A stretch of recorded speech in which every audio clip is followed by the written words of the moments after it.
You're listening to the Astrology Hub podcast, practical wisdom for living your life on purpose. Hey there, my name's Amanda Poole-Walsh, and I'm the founder of Astrology Hub. And I'm Donna Woodwell, your Cosmic Cruise Director for the week.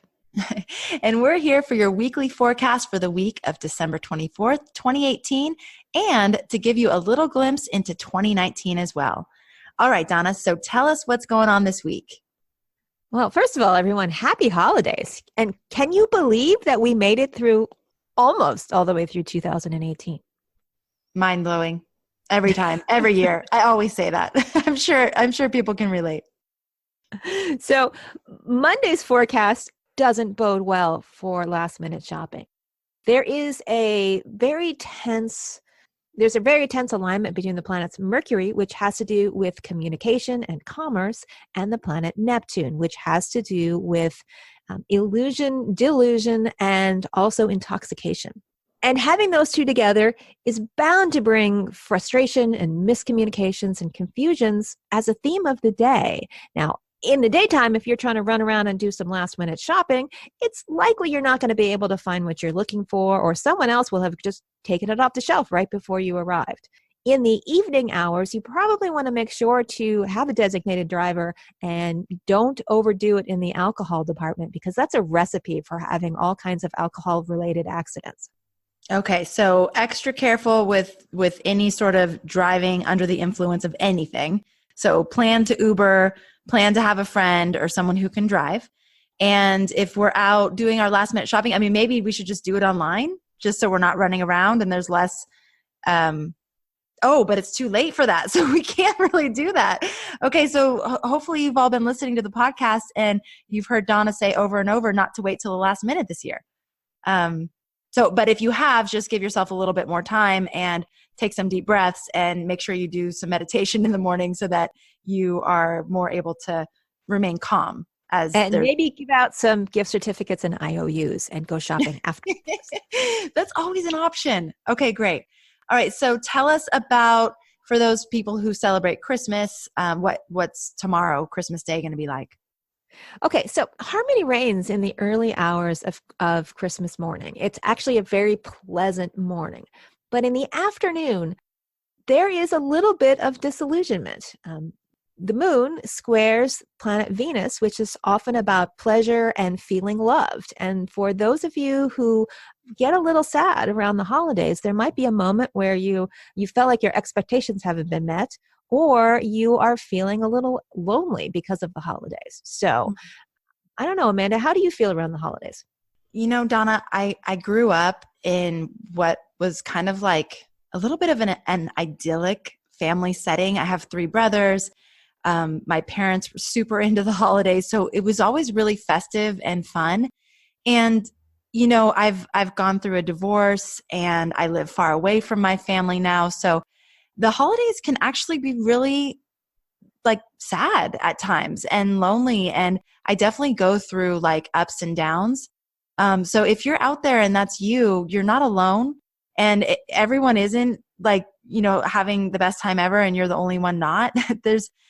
I do see, it was funny. I think it probably happened like 3 or 5 years ago, but I had that first holiday that was really depressing, like really sad. And I was like, oh wow, now I get it. Like I get why this isn't a super joyful time for everybody, and why some of the false joyfulness around it can actually make everything feel worse. You know, like every store you go into has the really happy music and everyone's supposed to be so happy and you're not feeling happy. So I think that, you know, it's just a really great time to honor the truth of where you're at and honor the feelings and not, you know, I've had to work a lot with my expectations and just let them go and just let it be what it is, and do my best to love myself and love the people around me through it all. I think that sounds like excellent wisdom. Okay, so Wednesday morning, we are back in Virgo heaven. And I'm a Virgo, so I can say Virgo heaven, which seems appropriate for the day after Christmas, which in England they call Boxing Day. So on that British holiday, it's tradition to box up gifts for those who don't have as much as you do. And so might want to take it as a time for honor the spirit of Boxing Day and do something in service to others. So whether that's maybe you feel the urge to just clean up around the house after the holidays and take those boxes that you've got lying around the house and fill them up with things that you realize you don't need, that you don't need to take into the new year, and take them off to Goodwill and donate them to someone else who could use them more in their own lives. That would be an excellent use of the day, and I know that's what I plan on doing. Oh my gosh, Donna, I just read this study that said that 51% of the gifts that people receive for Christmas are unwanted and get returned or never used. And I love this. First of all, we need to check why we're doing what we're doing. Why are we going crazy and running around buying gifts for people? And, half the time they don't need them. They don't want them. It's just kind of pointless. But then I love this too, this focus on, okay, well, what can we give to other people and how can we share and really circulate things versus buying everything new all the time. It's a great part of the holiday tradition, I think, to make sure that you spend some time. I mean, if the spirit of the holidays is to have, peace on earth and goodwill to the rest of humanity, then this needs to be part of the ritual too. Yeah, and I'm always wondering how to do this in a way that's beyond, physical gifts. Physical gifts are great, and then there's also the spirit, the actual spirit of generosity, the actual spirit of joy, the spirit of kindness, the spirit of compassion. So, we can be thinking of those things as we go throughout our day. This whole week really is an opportunity for us to practice that first and foremost for ourselves and also for each other. Yeah. And now 2019 is less than a week away. Can you believe it? So it certainly would feel good to start the new year's off with a clean sweep. So make sure you, first of all, tune in to what we're going to be talking about on Thursday, the 27th, when we go through some ideas on how to plan for the new year. But just as a brief preview, as years go, 2019 is rather a quiet year on the astrological front. We've had some very, very difficult years in the past decade or so. And this one, there aren't a lot of major aspects the way that there have been. Most of those are in 2020. So we have this kind of lacuna, this brief respite where we get to realign ourselves with what we want to see the future look like with a slight bit of breathing room. So a couple big things that are happening in the year. As when you start out the year, there won't be any planets retrograde.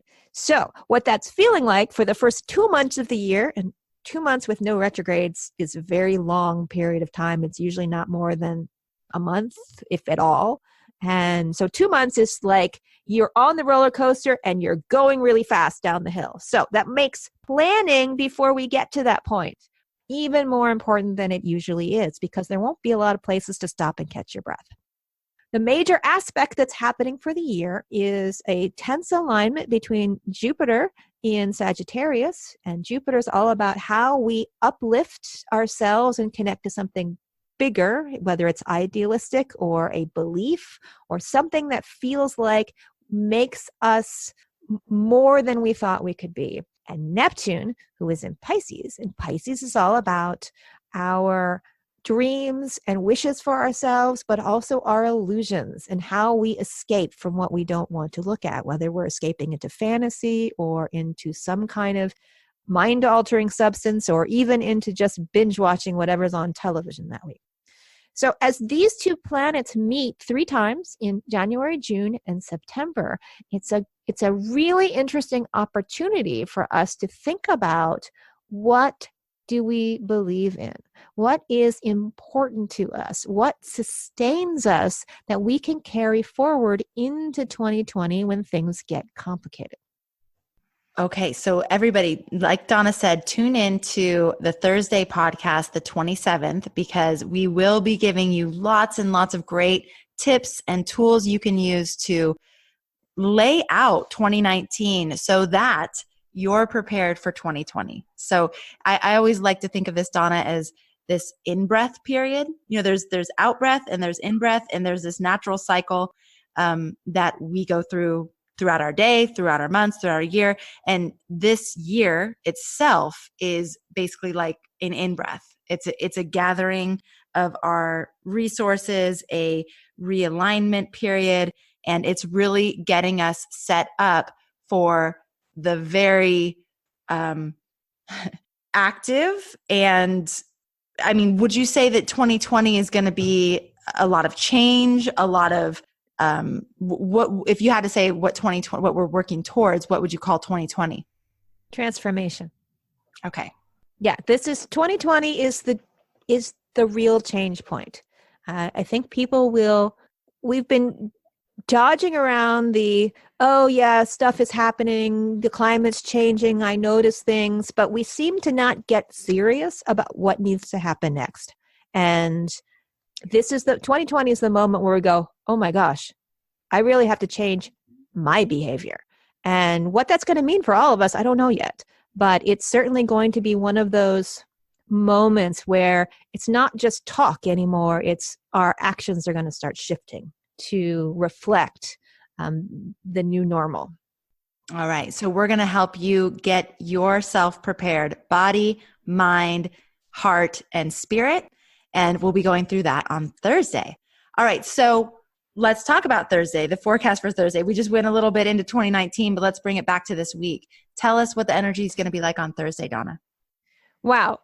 As days go, Thursday is the busiest day of the week. There are so many aspects, they barely fit on a little calendar page. So what that looks like to me is that, people might have a nice, quiet Wednesday as people, go through your house, get things organized. But Thursday, they all head back out to the stores and they're returning things and they're trying to get things all organized because they're taking back all those gifts that they didn't want. So I would say just if you like a challenge, go for it. And then maybe afterwards, plan for a nice quiet evening at home, maybe with your lover, or curl up with a good steamy book, because Venus is in the air on Thursday night, and don't make yourself so exhausted during the day that you miss the nice, lovely, luscious evening. Lovely, luscious, romantic, sexy. Is that what you're saying?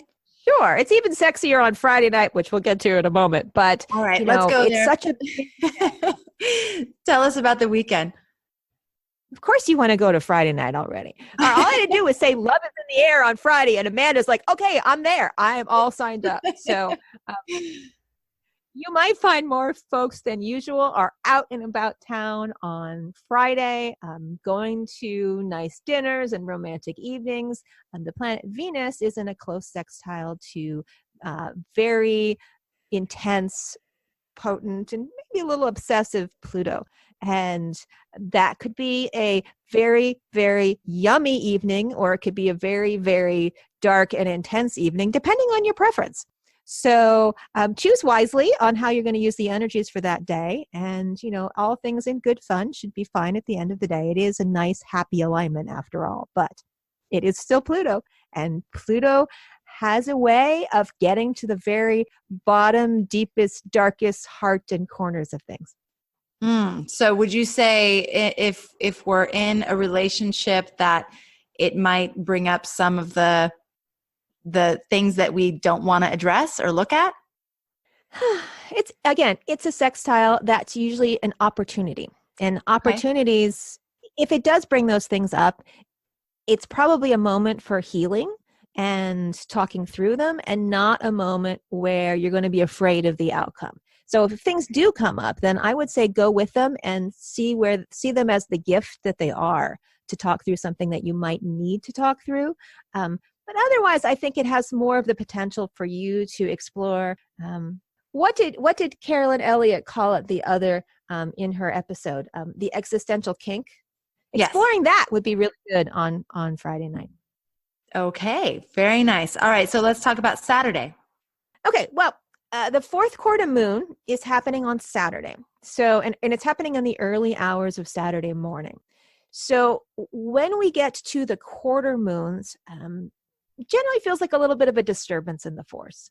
I've worked with a lot of groups over the years, and that's the time when members of the group tend to raise their discontent and objections for no particular reason. It's just, a lot of disgruntled unhappiness that seems to come and go really quickly. So that's the kind of energy that we're talking about with a last quarter moon. It's, oh yes, but, and there's something. Now, it is happening in the middle, in the early hours of the morning if you are in North America. So that might feel like some strange dreams that make you feel a little disconcerted, but it'll pass. So once you get past the morning hours, maybe you're a little hungover. Once you get past those, Saturday actually shapes up quite nicely. And it's a nice day to just kick back and relax and enjoy your last round of vacation before you have to go back to work in 2019. And now Sunday's a good day for traveling if you don't mind a few surprises and delays along the way. There's a harmonious sextile between the planet Mercury, which has to do with traveling from place to place, whether it's short distance or long distance, and the moon, which usually bodes well for those who are off on adventures during the day.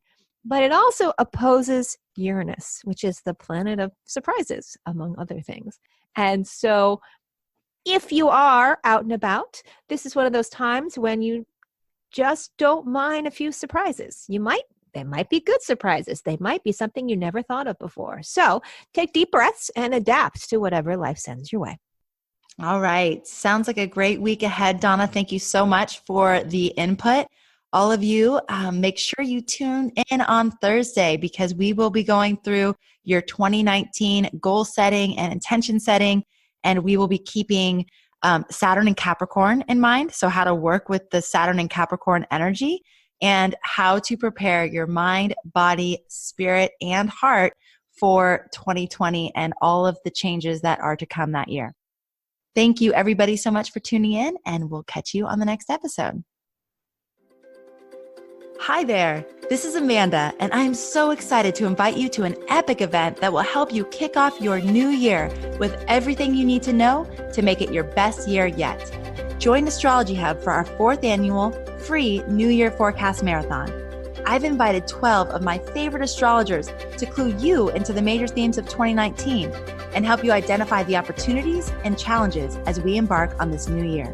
The event is happening online over 3 days in January, and you can find more information and reserve your free spot by going to astrologyhub.com/forecast and entering your name and email now. When you register, you'll also get a beautiful planning calendar for every lunar cycle of 2019. You can print it out and have it with you during the event for note-taking so you don't forget a thing as the year goes on. We'll only send the replay to those of you who register, so make sure and put your name on the list now. Go to astrologyhub.com/forecast and reserve your free spot today. That's astrologyhub.com/forecast.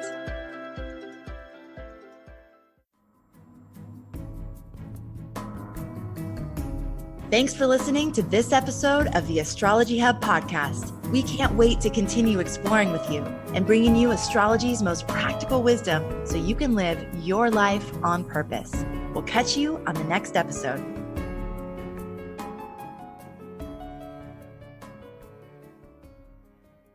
Hi, this is Chris Kaplan, the producer of the Astrology Hub podcast. This episode is over, but check the show notes for links to products and services you've heard about during this episode. And if you enjoyed our show, please subscribe and rate using the subscribe button wherever you listen to your podcasts.